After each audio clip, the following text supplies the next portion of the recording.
Hey, good morning, everyone. Happy Thursday morning to you, and welcome back to Morning Musings. I so much appreciate you being with me and sharing some time with me. And, I hear from so many of you who say, well, look, I grab my cup of coffee and I watch Morning Musings every single day. And I appreciate that. And, uh, and I hope that you'll continue that. Hope you continue to share with your friends and your neighbors. You encourage them to watch these videos, and let's expand that. My subscriber list continues to grow a little bit slowly, but I'm approaching 6,000 subscribers. That's not massive by some standards. I understand that, but it is growing, and that's what's important. So keep up the good work of sharing the word. Okay, as I promised you yesterday, we're going to come to what many consider to be the ultimate passage. It's not, but some consider it to be the ultimate passage on the absent master motif. Now, I really don't know how a text could be anything but that. Okay, now let me make an observation. Some people make the claim, on Hebrews chapter 9, verse 28, he shall appear again the second time. Some people try to argue from the Greek that what it really means, he shall appear out of the second.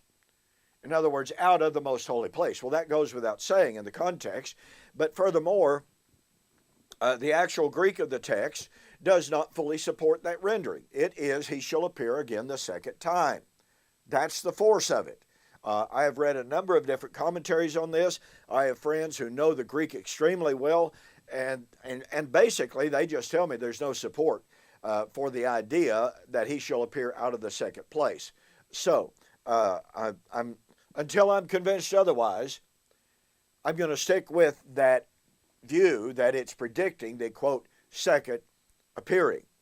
Now, the real issue here, of course, is the fact that Hebrews 9:28, I had a guy call me up some years ago and he said, Don, how do we explain Hebrews 9:28? And I said, well, first of all, we have to understand it within its typological context.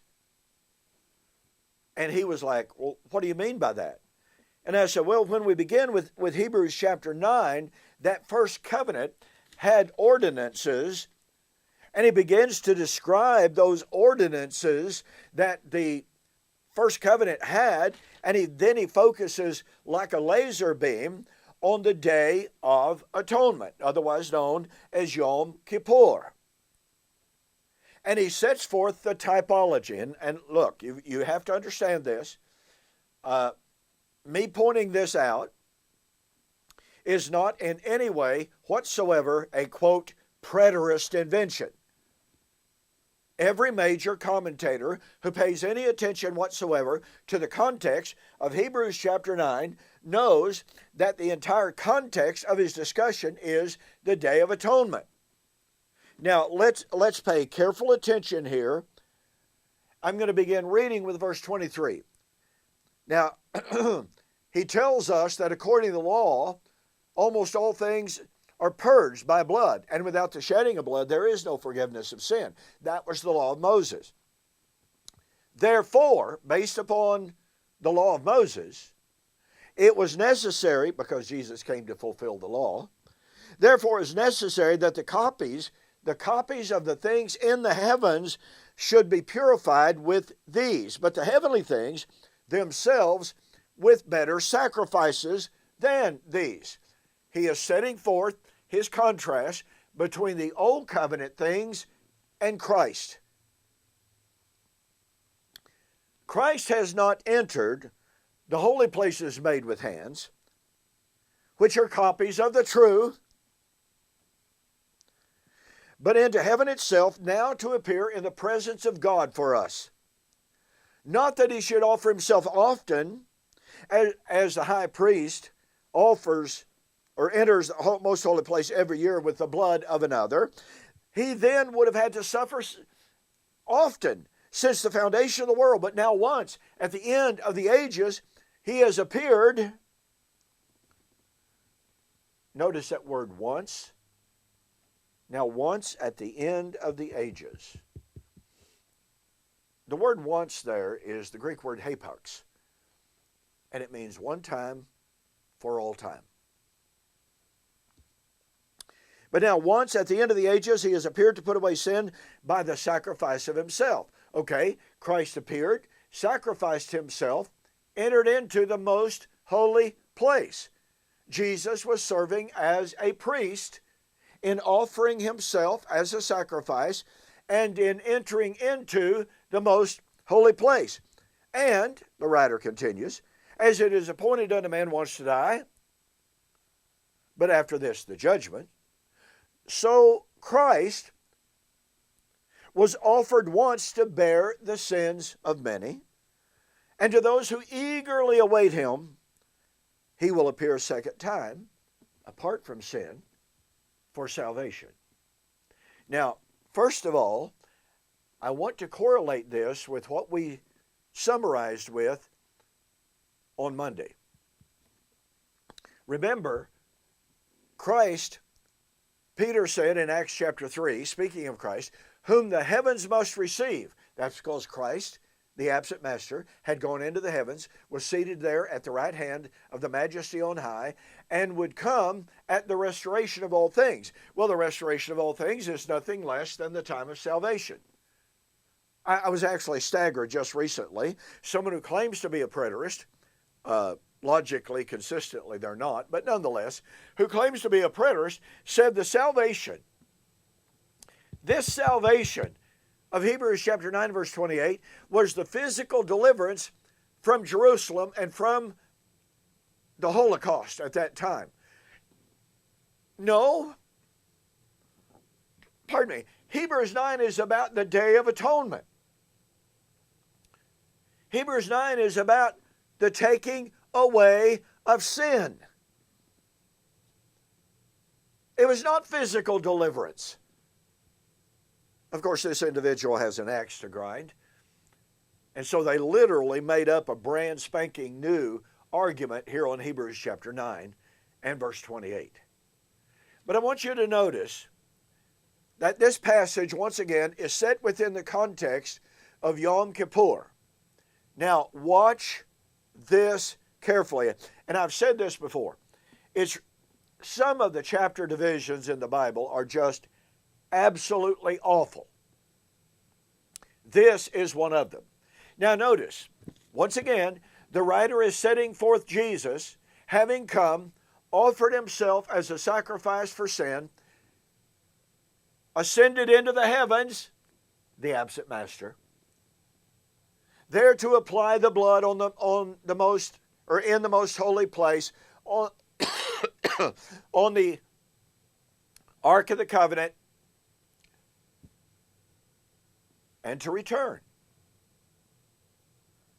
Now notice chapter 10, verse 1.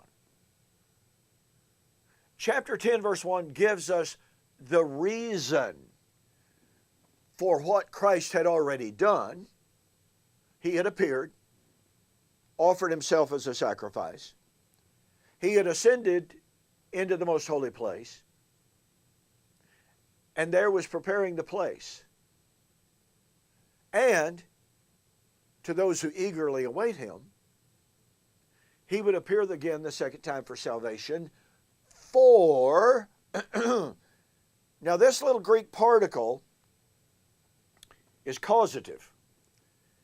What it means is, here's the reason why Jesus must appear the second time.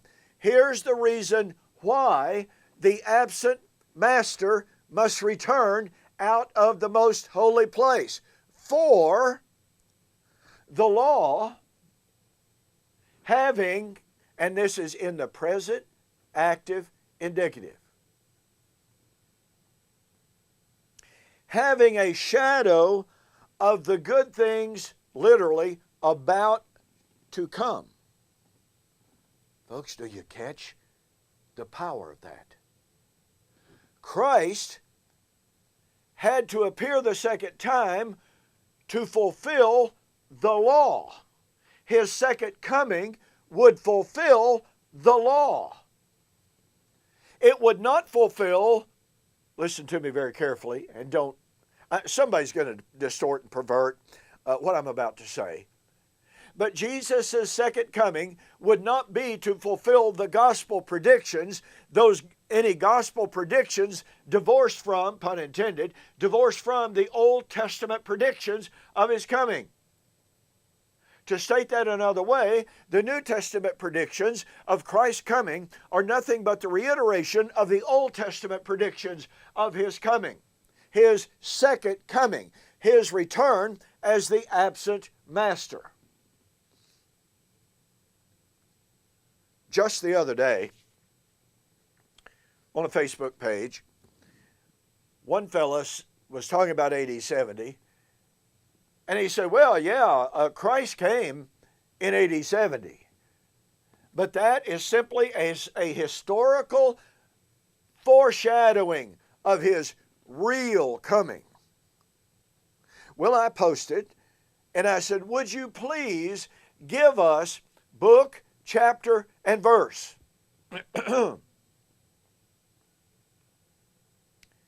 That proves that Christ's coming at the end of the Old Covenant age to fulfill the law of Moses. Can you give us the text that says Christ's coming to fulfill the law of Moses, to fulfill the prophetic significance, the foreshadowing, the typological aspect of the Old Testament? Because that's what it is. Hebrews 10, Christ would come because the law still had, when he wrote, a shadow of the good things that were about to come. Not would come one day 2 millennia away. No, about to come. And we'll drive that point home as we continue our study of Hebrews 9:28. In the meantime, I recommended on that website the other day that the viewers get a copy of my book, AD 70, A Shadow of the, quote, real, unquote, end, question mark. You know, more and more people were using this argument. Oh, yeah, AD 70, that's a type and a shadow of the real coming of the Lord. Kenneth Gentry makes that argument. A host of others make that argument. Even Kim Riddlebarger, an amillennialist, makes that argument. But ladies and gentlemen, in this book, I adduce, it's either 10 or 12, I've forgotten now, absolute stonewall arguments proving AD 70 was not a type or a shadow of something that is yet to come, future to us. No. It would be the typological antitype fulfillment of the high priest coming out of the most holy place to bring atonement to completion. Okay, I am out of time. Thank you so much for joining me for this morning's morning musings. Go to my website and get this book, AD 70, A Shadow of the Real End, question mark. Make mention that you saw the offer on YouTube and Facebook, and I'll refund your shipping. Okay, don't forget, tomorrow we will get back to our review of Kyle Pope's book, Thinking About AD 70. I can assure you, you don't want to miss it. So, I'll see you on the flip side.